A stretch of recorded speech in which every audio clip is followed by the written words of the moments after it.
Good evening, my fellow citizens. This afternoon, following a series of threats and defiant statements, the presence of Alabama National Guardsmen was required on the University of Alabama to carry out the final and unequivocal order of the United States District Court of the Northern District of Alabama. That order called for the admission of two clearly qualified young Alabama residents who happened to have been born Negro. That they were admitted peacefully on the campus is due in good measure to the conduct of the students of the University of Alabama who met their responsibilities in a constructive way. I hope that every American, regardless of where he lives, will stop and examine his conscience about this and other related incidents. This nation was founded by men of many nations and backgrounds.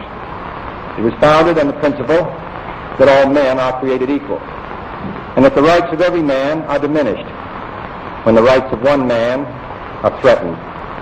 Today we are committed to a worldwide struggle to promote and protect the rights of all who wish to be free. And when Americans are sent to Vietnam or West Berlin, we do not ask for whites only. It ought to be possible, therefore, for American students of any color to attend any public institution they select without having to be backed up by troops. It ought to be possible for American consumers of any color to receive equal service in places of public accommodation, such as hotels and restaurants and theaters and retail stores, without being forced to resort to demonstrations in the street. And it ought to be possible for American citizens of any color to register and to vote in a free election without interference or fear of reprisal. It ought to be possible, in short, for every American to enjoy the privileges of being American without regard to his race or his color. In short, every American ought to have the right to be treated as he would wish to be treated, as one would wish his children to be treated. But this is not the case. The Negro baby born in America today, regardless of the section of the state in which he is born, has about one-half as much chance of completing a high school as a white baby, born in the same place on the same day. One-third as much chance of completing college. One-third as much chance of becoming a professional man. Twice as much chance of becoming unemployed. About 1/7 as much chance of earning $10,000 a year. A life expectancy which is 7 years shorter, and the prospects of earning only half as much. This is not a sectional issue. Difficulties over segregation and discrimination exist in every city, in every state of the Union, producing in many cities a rising tide of discontent that threatens the public safety. Nor is this a partisan issue. In a time of domestic crisis, men of goodwill and generosity should be able to unite regardless of party or politics. This is not even a legal or legislative issue alone. It is better to settle these matters in the courts than on the streets, and new laws are needed at every level. But law alone cannot make men see right. We are confronted primarily with a moral issue. It is as old as the Scriptures and is as clear as the American Constitution. The heart of the question is whether all Americans are to be afforded equal rights and equal opportunities, whether we are going to treat our fellow Americans as we want to be treated. If an American, because his skin is dark, cannot eat lunch in a restaurant open to the public, if he cannot send his children to the best public school available, if he cannot vote for the public officials who represent him, if, in short, he cannot enjoy the full and free life which all of us want, then who among us would be content to have the color of his skin changed and stand in his place? Who among us would then be content with the counsels of patience and delay? 100 years of delay have passed since President Lincoln freed the slaves, yet their heirs, their grandsons, are not fully free. They are not yet freed from the bonds of injustice. They are not yet freed from social and economic oppression. And this nation, for all its hopes and all its boasts, will not be fully free until all its citizens are free. We preach freedom around the world, and we mean it. And we cherish our freedom here at home. But are we to say to the world, and much more importantly, to each other, that this is a land of the free, except for the Negroes? That we have no second-class citizens, except Negroes? That we have no class or no ghettos, no master race, except with respect to Negroes? Now the time has come for this nation to fulfill its promise. The events in Birmingham and elsewhere have so increased the cries for equality that no city or state or legislative body can prudently choose to ignore them. This week I shall ask the Congress of the United States to act, to make a commitment it has not fully made in this century to the proposition that race has no place in American life or law. The federal judiciary has upheld that proposition in a series of forthright cases.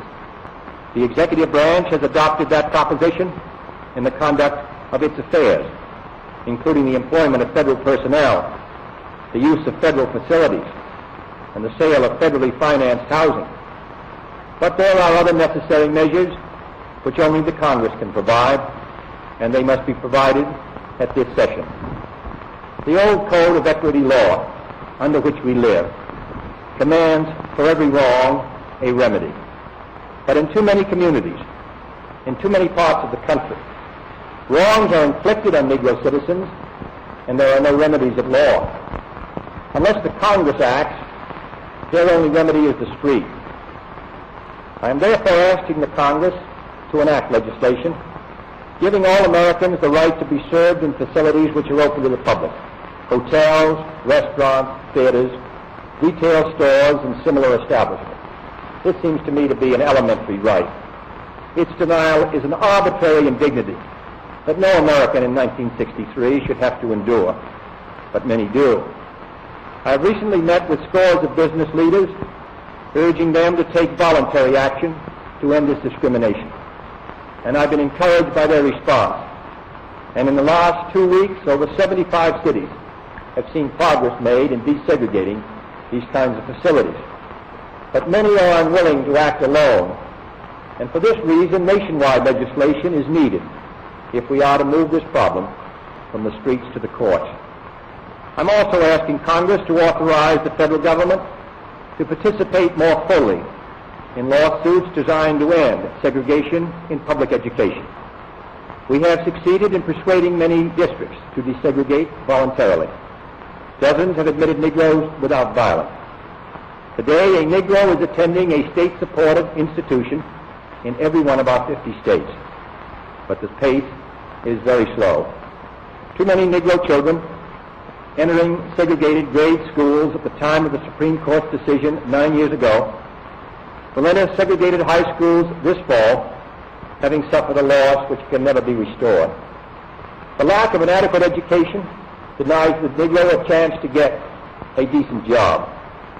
The orderly implementation of the Supreme Court decision, therefore, cannot be left solely to those who may not have the economic resources to carry the legal action, or who may be subject to harassment.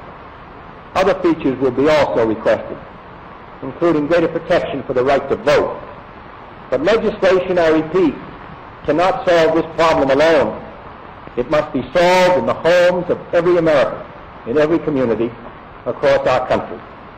In this respect, I want to pay tribute to those citizens north and south who've been working in their communities to make life better for all.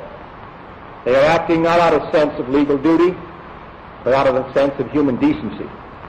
Like our soldiers and sailors in all parts of the world, they are meeting freedom's challenge on the firing line, and I salute them for their honor and their courage. My fellow Americans, this is a problem which faces us all, in every city of the North as well as the South. Today, there are Negroes unemployed 2 or 3 times as many compared to whites. Inadequate education, moving into the large cities, unable to find work, young people particularly out of work, without hope, denied equal rights, denied the opportunity to eat at a restaurant or a lunch counter or go to a movie theater, denied the right to a decent education, denied almost today the right to attend a state university even though qualified. Seems to me that these are matters which concern us all, not merely presidents or congressmen or government, but every citizen of the United States. I'm asking for your help in making it easier for us to move ahead and provide the kind of equality of treatment which we would want ourselves. To give a chance for every child to be educated to the limit of his talent.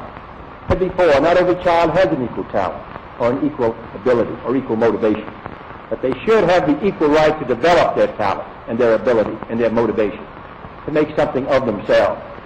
We have a right to expect that the Negro community will be responsible, will uphold the, but they have a right to expect that the law will be fair, that the Constitution will be colorblind, as Justice Harlan said at the turn of the century.